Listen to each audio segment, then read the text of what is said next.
Hello everybody, Gamerboy here, and today we're back with the Obi-Wan Kenobi series with episode 4. And congratulations to everyone who's hated the show so far. I finally have something that I'm actually mad about with this show. But to clarify, it's mostly this episode. There's just little things I'm not good with the rest of the show.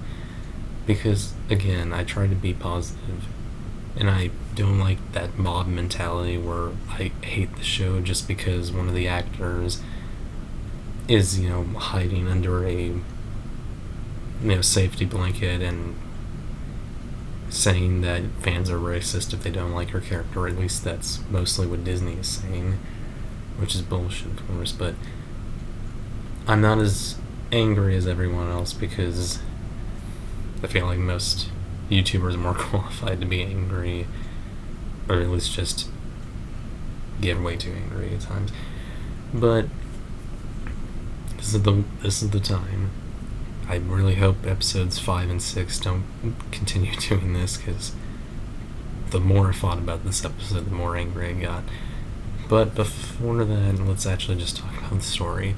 So after episode 3, Leia got captured by Reva and is taken to the Inquisitor base. Obi-Wan is healing from his burns after his fight with Darth Vader. He's put in a BAFTA tank, and he gets out of it. He's like, nope, I'm not staying for long. And he's able to convince some people to sneak him into the Inquisitor base, or at least he swims in through the pool exit thingy and gets in his way, while the one woman who's helped him out since episode 3 sneaks in herself under the disguise of a Imperial officer and helps him along the way. During all this, Reva tries to interrogate Leia to figure out where the other Jedi are, and I guess it's another one of those annoying Reva moments because she's like so hell-bent on this. This is like a one time where it might be a little okay. She's just so hell-bent on finding the Jedi and all of this, and she's an Imperial, so of course she's going to be very pushy and all that shit. Like, where's the Jedi? Come on, you can trust me, you can tell me. And then she also says shit like Obi-Wan is dead, there's no point in helping them, it doesn't work. And then she's like, okay, strap her to the torture chair thingy. I guess that doesn't help make her a likable character either. Threatening to torture children isn't something most likable characters have in common, I wouldn't think. Obi-Wan, continues making his way through until he comes across a literal tomb, as he says, because it is full of like crystallized, I think, people encased, mummified in like some sort of crystal, I think, or amber, I'd imagine, because of the color of it. And there's all kinds of people inside it, including a Jedi youngling, because the show likes to get dark on some levels. And eventually Obi-Wan is able to find Leia in the torture chair before things get bad, and he takes out the guards, gets Leia out of there, and they all make it to the ship just before, Reva gets to them. And then, there's a scene after or before where Vader is just like pissed. He like comes up and force chokes her and holds her. He's like, I've had enough of your bullshit. And he doesn't kill her because she convinces him not to. But let's be honest, the real reason is because they need to keep her, because Disney's already put up this front of bullshit, so they might as well keep her alive. And I guess she sort of has a character arc set up. It's the only reason she's so prominent in the show. They're setting something up, but I don't know really what. She doesn't really seem like she's gonna turn to the light side. If she does, it's bullshit. Almost as bullshit as her pretending to be evil as an actor, not as the character. But yeah, honestly, we all wish Vader would have just snapped her neck. Because Vader has never really tolerated bullshit or failure. You see how he dealt with people who did that in Empire Strikes Back. He choked them to death via Skype call, basically. And now we get to the part that actually made me angry. This is more so outside of this episode for the most part, but it's sort of connected in a way. And I just found it out. I just found out in an article that apparently the writer of the show has never seen Revenge of the Sith. This writer, he legitimately admitted that he did not know Anakin Skywalker was Darth Vader.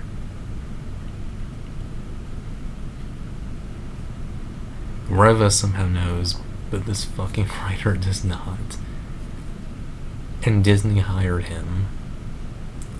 Disney hired him. That's the part that we should be more pissed about. Fuck Reva and all the bullshit with Disney saying that fans are racist. Fuck that. We're just giving them too much attention anyway with that. This is the biggest issue. It's one thing to have a writer who does not know about Star Wars when you're making something new, like a brand new set of characters, maybe even a new part of the timeline. But this is an already existing part of the timeline and already existing characters. You know, Obi-Wan, Vader, Leia, characters like that. So to have a writer who is inexperienced with Star Wars, let alone these characters, write for them is insane. It's stupid. Why would you do that? That's like if someone hired me to write a sequel to, let's say, Pride and Prejudice. I've never read Pride and Prejudice, so why would I write a sequel? That's so stupid. Oh my god. But it makes sense. I'm shocked, honestly. And for those who complain so much with the other episodes, especially lately, where they're like, oh, Obi-Wan's been character assassinated, be lucky, be happy that this level of incompetence with the writing never spread too far with the other episodes. I'm shocked now that I know this, that it didn't affect Obi-Wan or the other characters as much. This is insane. There had to be some people giving this writer notes to be like, okay, here, do this a little bit. It doesn't matter if you know what it is, just do it.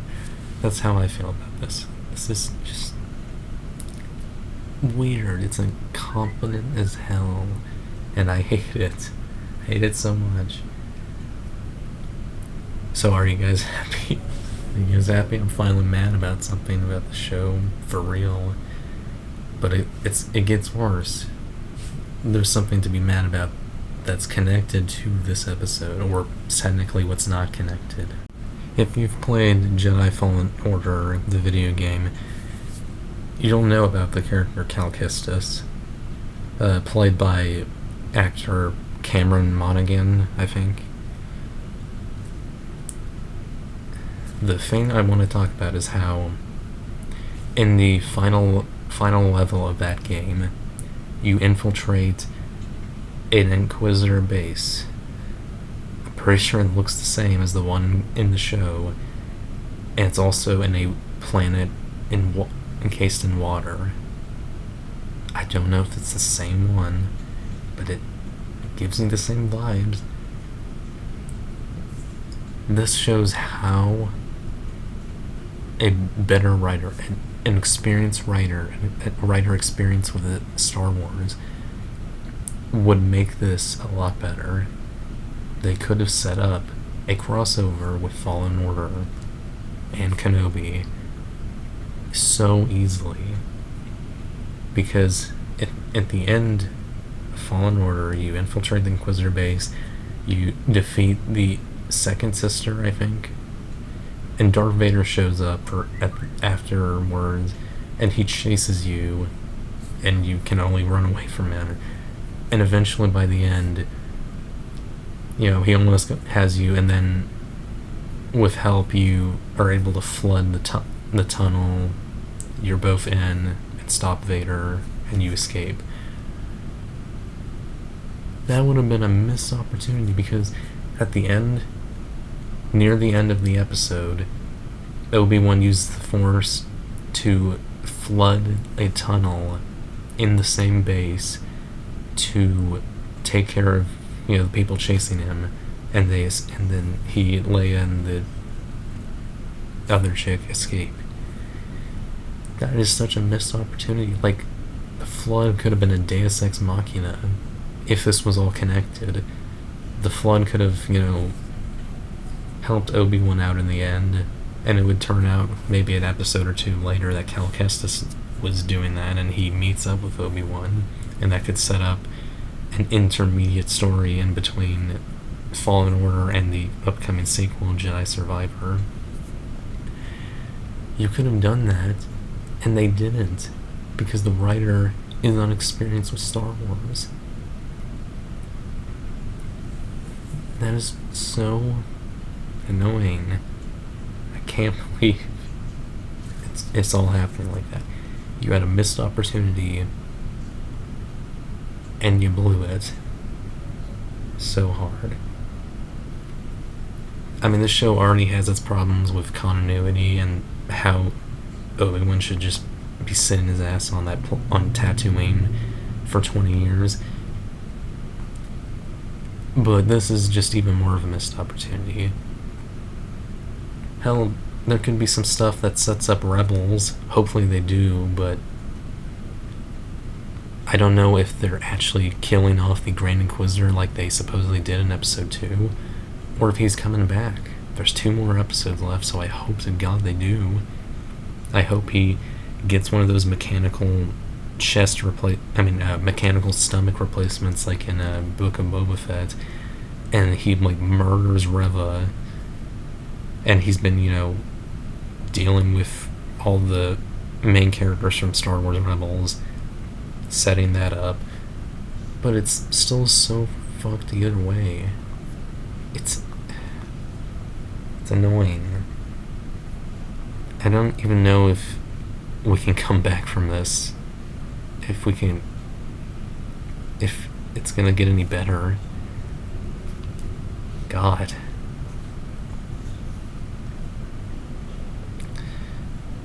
Okay. I'm going to give episode 4 a 4 out of 10. I hope you enjoyed my little rant and my review. I hope you all have a good day. I'll see you next time. Bye.